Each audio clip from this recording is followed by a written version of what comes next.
เขาก็สิได้แห่กฐินเนาะไปเริ่มต้นแห่อยู่นอกทานมาเนาะรอทั้งพ่อกำนันขึ้นมาเนาะเมื่อนี้ขึ้นมาวัดผู้เขาค่อยครับเพิ่นบวงสรวงพระนะครับมา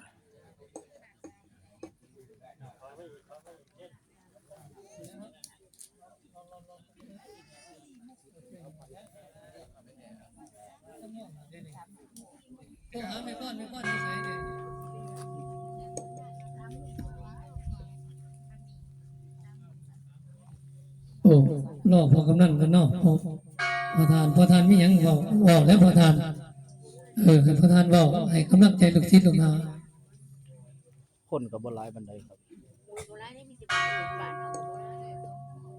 ก็โอกาสคณะสงฆ์ซึ่งมีอาจารย์พิเศษที่เป็นประธานเป็นวิปัสสนาอยู่วัดภูเขากล้วยได้หนาพรรษาแล้วก็ทางบ้านเฮาก็คือเขตกฐินในตำบลสมพรนี่แหละว่าป่วยอดสดจะถูกปัจจัยมาเป็นบริวารก็คือเพื่อ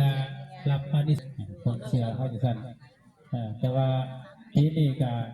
มีพระจำพรรษาอยู่3-4-5 คนนี่แหละมาปฏิบัติธรรม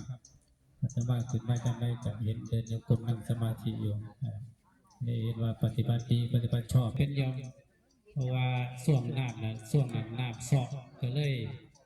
เอาดินมาถมมันก็ซอกคือเก่าก็เลยเท